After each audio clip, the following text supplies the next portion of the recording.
Hi guys, welcome to chapter 6.2. So we're talking today about the central limit theorem and sampling distributions. So the first thing we want to start with is just a reminder that when we're talking about a population average, we're going to talk using mu. And when we're talking about a sample average, we're going to talk about X bar. Why do we take samples? If that takes you a minute to think about, that's okay. But the idea is like it's too hard, too impossible to always get all of the data from the entire population.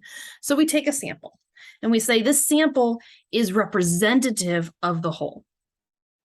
So in 2005, Harris poll asked a sample of 800 adults, do you believe in ghosts? 40% said yes. And at the same time, CBS did a poll on the same number of adults, and 48% said yes. Does that mean that one of them took their poll wrong? And the answer is no. It doesn't necessarily mean that they took their poll wrong. It's just, it was a different 800 people.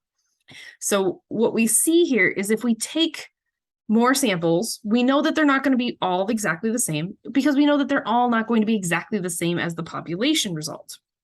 But if we take multiple samples, we get an idea of what the true population is even more than just taking one sample. So we get this sample of 48% and 40%, and we say, well, I bet you the true population is right around there. And that gives us a lot more information to work with. So the idea here is when we take samples, we expect there to be some sampling error. We know it's not perfect, but we assume it's going to be close. Let's take a second, read over this. This should be in your guided notes. Read over this example and see if you can answer these questions. Please pause the video at this time. All right. So like I've said before, this is practically a reading class. We got to make sure that we can identify these things. So the population here is individual tax returns. Our variable is the tax return amount in dollars. And you said quantitative, that's also correct. Is the mean tax reported by the IRS a population mean or a sample mean? It is a sample mean because they say that this is taken from a sample of 177,000 tax returns. And then for D here, do we expect it to be exactly the same as mu? No, because sampling error will cause deviation from the true population average.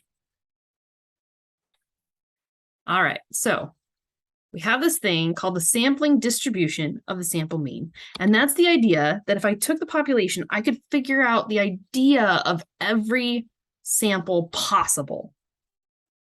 Obviously, we're not going to take every sample possible, but we're structuring it with the idea of this is the space in which our current sample exists. We have our current actual sample out of every possible sample. So let's talk about having these fictional billionaires here.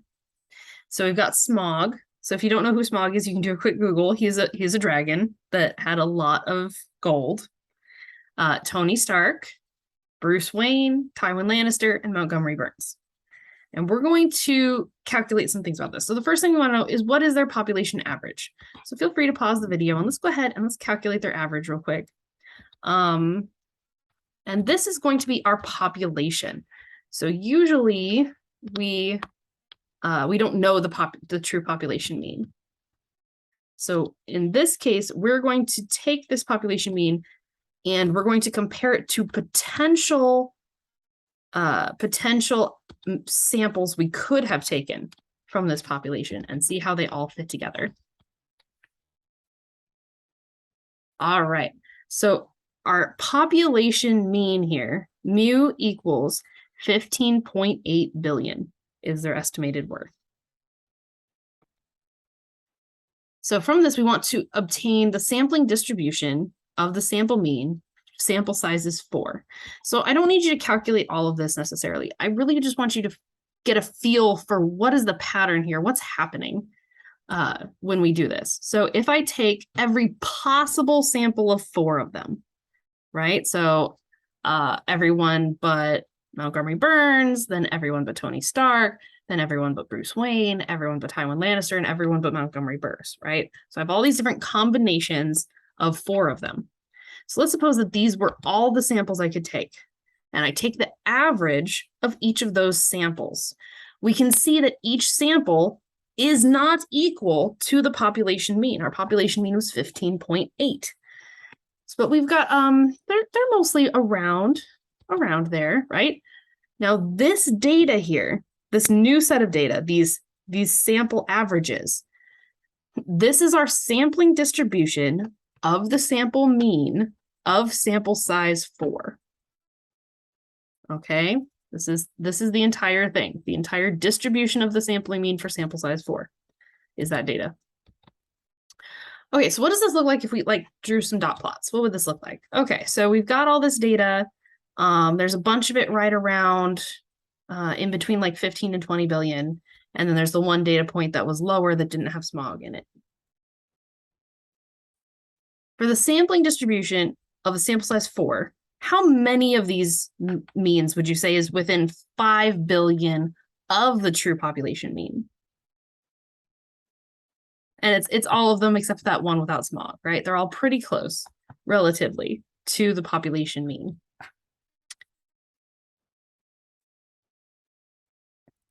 All right, so if I calculate the average of these averages, so if I take this data here, 19.375, 19.3, 17.45, 16.65, and 6.225, if I take those data points and I calculate the average of those averages, that's what this notation is here. The mean of the sample means. The mean of the sample means right here equals the mean of the population. If you take the averages of all of our samples, it brings us back to the population mean. And also, this is going to be a different value from our population standard deviation. So down here, sigma sub x bar, that is the standard deviation of those means. That is the standard deviation of the sampling distribution of the sample means of sample size 4 equals 4.902. Now I want you to take note of that standard deviation, right? This tells us how spread out our data is. So our current standard deviation of these sample means for sample size 4 is 4.902. We're going to keep that in mind. All right. So what if instead of sample sizes of 4, we took samples of 2? How many different samples would we have? Quite a few, right? We'd have every combination of 2 of these guys that we could have. So they would all be of this. So if we calculate the averages of those, we end up with this. Okay, we've got a bunch of data points. The ones with smog are pretty high. The ones in the middle are kind of in the middle. And the ones with Montgomery Burns are a lot lower. So we end up with very different, these averages are much more scattered than we saw with sample size 4. So what happens if I take a look at the sampling distribution of the sample means for sample size 2? If I graph these, and we remember that our true population mean is right around here, we can see that these are a lot more spread out. They're a lot further away than the sample size 4s were. They're a lot more spread out from that true population mean.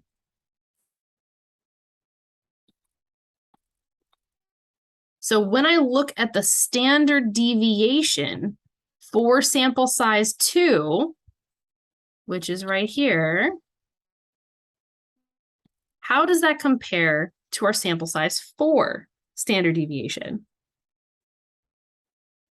Our standard deviation for sample size 2 is much larger than our standard deviation for sample size 4 because it's more spread out.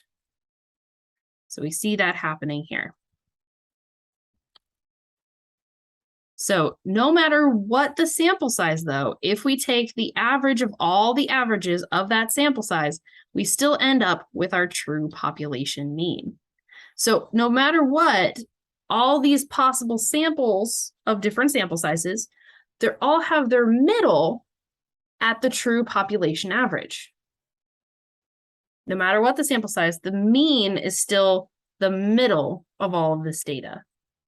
But the amount spread out it is, the standard deviation, changes significantly. The larger my sample size, the smaller my standard deviation.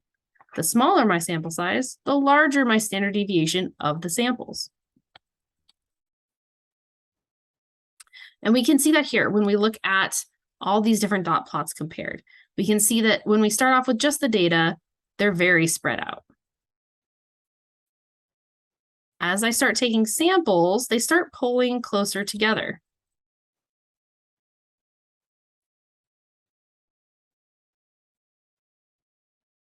Closer until we're just at the population average. So every time I take these different sample sizes, the larger my sample is, the closer and closer pulled together my data gets, which results in a smaller standard deviation for a larger sample size. All right, so some key ideas here. The larger the sample size, the smaller the standard deviation of the sample averages. When the standard deviation of X is smaller, the possible values of the sample mean are closer to our true population average. In fact, if I take the average of the averages of my samples, I get the true population average. Here are some formulas that we're going to need to know. If I'm talking about samples of samples,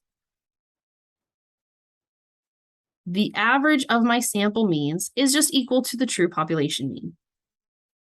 The standard deviation of sample means equals the true standard deviation divided by the square root of the sample size. And that makes sense based on what we saw. If I have a larger number in here for n, my sample size is larger, dividing by a larger number will result in a smaller number as the answer. So the larger my sample size, the smaller the standard deviation of the sampling distribution of the sample means.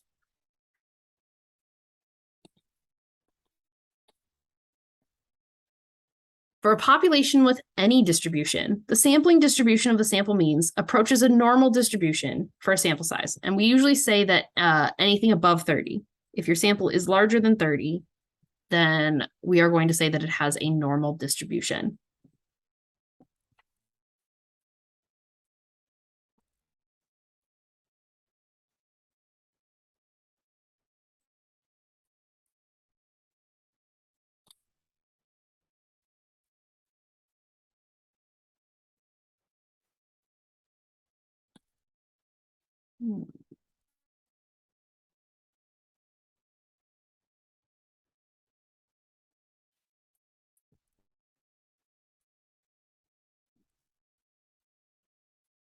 Sorry, guys, having a second of issue with the volume here.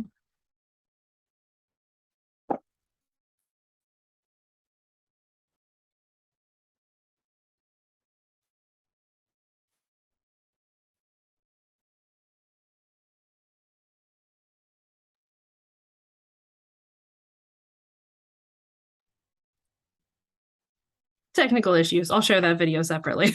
Okay, so that's a fun little video that we'll talk about looking at sampling distributions at the central limit theorem.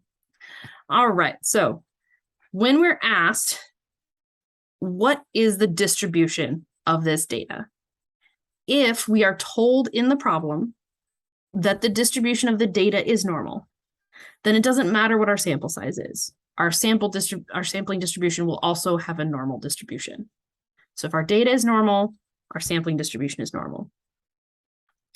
If we don't know if our sampling distribution is normal, or if we know for a fact it's not normal, then all we can say is whether or not it's big enough to make it be normal, or if it's too small and we don't know. So if we don't know what our sampling distribution is, then if our sample size is greater than 30, then we say it is normal by the central limit theorem. If our sample size is 30 or less, we say that it is not normal or that it is unknown.